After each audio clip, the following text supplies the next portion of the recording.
going on, guys? Yo, what up, yo? Guess where we are?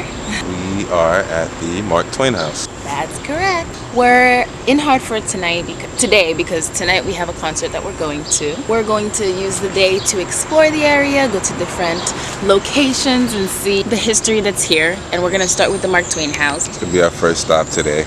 Yeah. There's no filming inside of the Mark Twain House. We see some tours already starting. We're gonna go ahead and head in now, and we'll check back in with you guys later. Peace. See ya.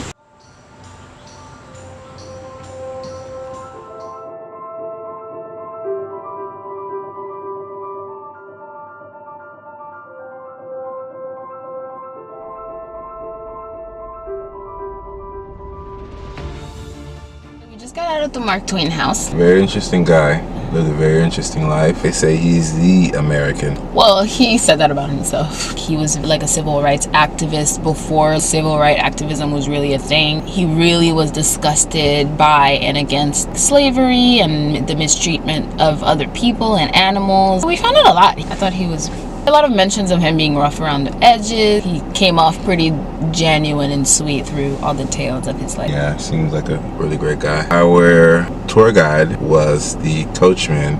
Patrick, I think. Yeah, Patrick Lear or something. McAleer?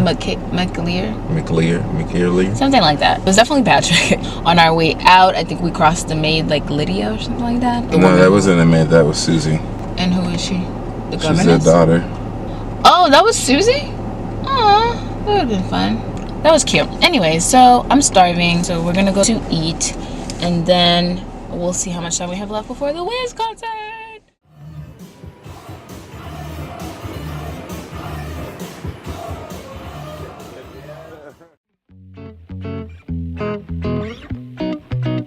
Welcome back. We're attempting, hopefully we're going the right way, because when I'm in charge of directions, things never turn out good. But we are exploring. Where's the church?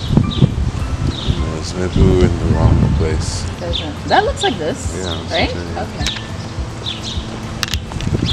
Stowe's backyard. Stowe used this area to grow herbs and kitchens. This looks like the bird feeder.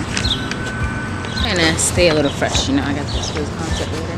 The wall tile curtain should be this. I think we're gonna reverse the roles a little bit. Sun is beaming.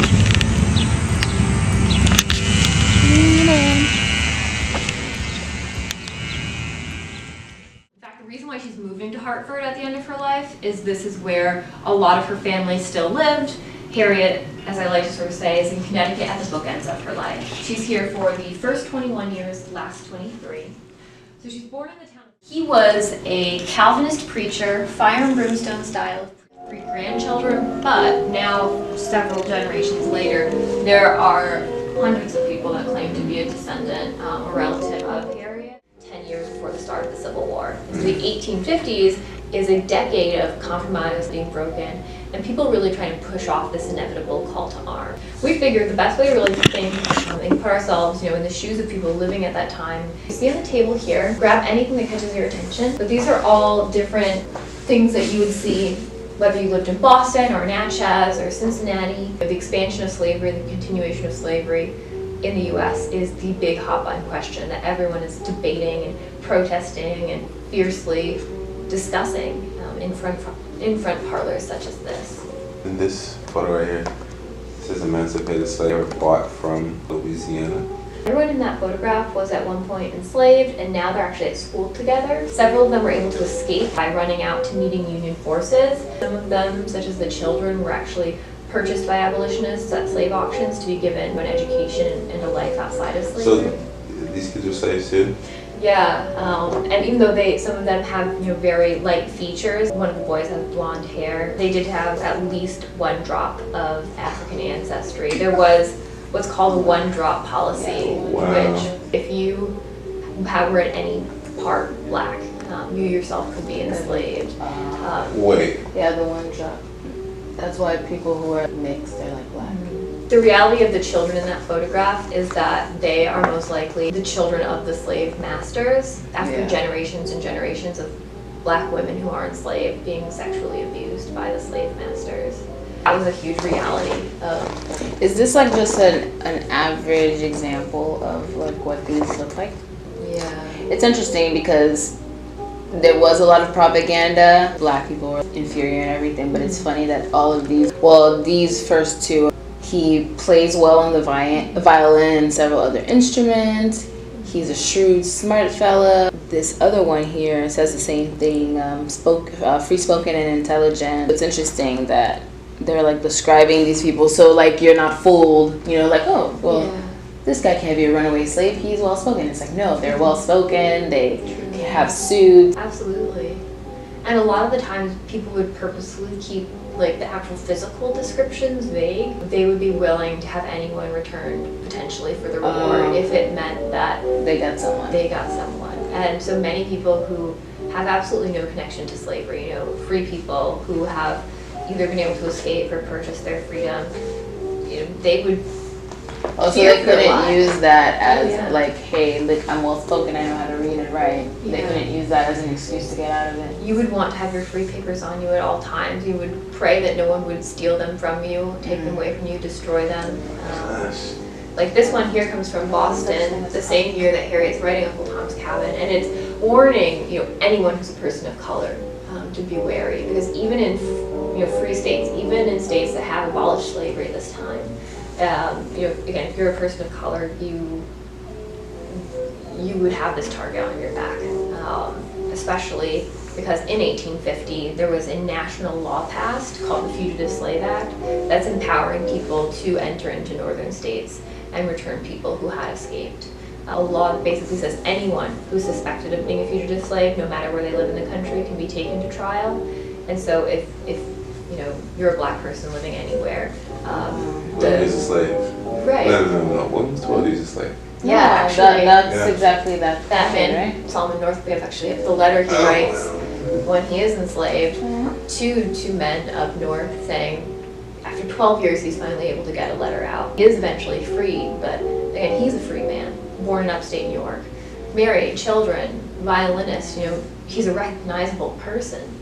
And his life was completely stolen from him. His story is just one, though, of thousands of people living at this time, because the reality was... So did they steal his papers, or did they actually drugged and kidnapped him? Yeah. We always thought at least, you know, the free ones were free or something. Right. Could they go into Canada, or was it just like the northern states? Most people at this time are like, I need to get out of the country. You know, yeah, the United States is not a safe place to be. Frederick Douglass goes to England. Many people, the idea is to leave the country if they can. But again, that takes this amount of money, you know, an amount of privilege. And so the reality was that many people will just have to live in fear like this. And so, of course, as Harriet's writing Uncle Tom's Cabin, you know, reward posters, caution posters, these are the things that are being posted in the communities that, you know, even, you know, white people reading Uncle Tom's Cabin are going to be seeing and making connections to. And so she's very much speaking to a reality of the time period that people could not simply ignore. True, that must have been similar to that. And, yeah, I mean, Harriet will definitely face. But what I want to hold up is something we saw in the very beginning of the film, and that's... Yeah, we just came from Harriet Beecher Stowe's house. It was pretty dope. We wrote a lot about how slavery was just morally wrong. Coming from a white woman. I thought she was a woman of color. I'm thinking Harriet Beecher, okay. No, she was a white woman. It seems like she was pretty much aware of what was going on around her and why it was wrong, and she was a very controversial writer because her book did perpetuate a lot of stereotypes and help facilitate a lot of stereotypes. At the same time, she was talking about the abolition movement. She helped in generating that. Yeah, it's pretty awesome, guys. What are we doing now? We're about to go see We're about to go get ready for the Wiz concert. We're gonna head over there. And like a W here. Wiz.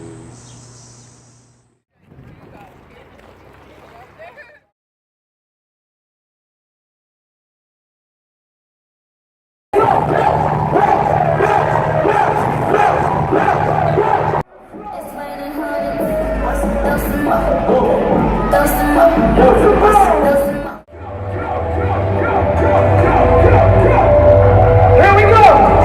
I said I was good, you said it, yes. 3,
niggas is real for real. I'm in a field for real. I'm building my check for real. I'm building my respect for real. My diamonds are crystal clear. I'm shining from ear to ear. Yeah, real, deal, holy, heal.